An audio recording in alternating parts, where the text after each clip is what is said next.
Hello everyone, this is Taryn with Wonderfully Made Handcrafting, and today I'm working on day 8 of ByTheWell4God's Subject to Change devotional. Now in day 8, we're talking about being in God's waiting room, and specifically how David was in that situation many times in his life, especially while he was running from Saul. And in Psalms 18:30 it says, "This God, his way is perfect. The word of the Lord proves true. He is a shield for all those who take refuge in him." And Judy writes, God's waiting room is precious and valuable. When we find ourselves detoured from the main track of life and parked on a sidetrack, God has not forgotten us or turned against us. He may actually be using that waiting period to draw us into a closer relationship with him. Judy also uses a quote from Puritan minister John Flavel, and he writes, "The more prayer and searching of heart that comes between our wants and our supplies and our afflictions and relief, the sweeter are our reliefs and supplies thereby made to us." So as I'm mulling over this devotional day and verses, I wanted to create this background, but I wanted it to be really soft. That's something that I'm trying to do throughout this kit, is keep with the vintage feel, but also keeping it soft since these colors are so bright and summery.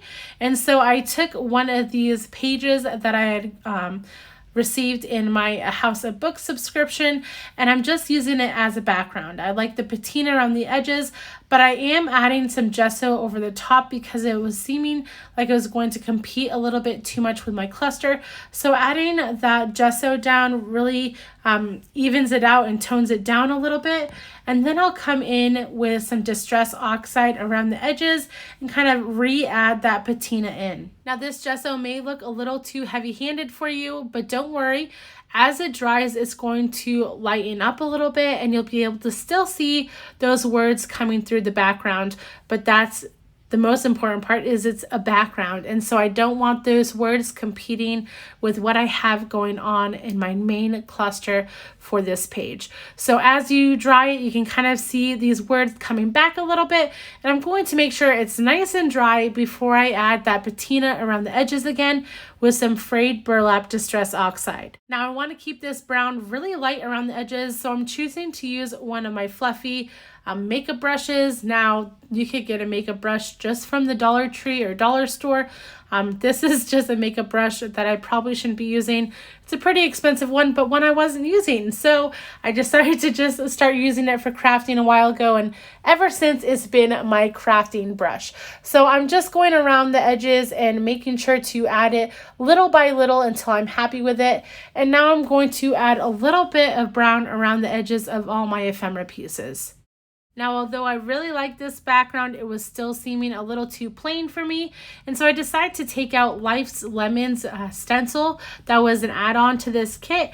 And I'm going to use it in two corners, bottom left-hand corner and upper right-hand corner, and just create this nice look on the background to just add some more interest to the page. I definitely need to pick up some more of this, but I'm just using regular texture paste and whatever color picks up from the background with the frayed burlap Distress Oxide, I'm fine with, but primarily I'm just looking for some white lemons on the background. As I'm spreading this texture paste through, I do realize that I want to continue that texture paste in the bottom left-hand corner and make it more of a triangle shape.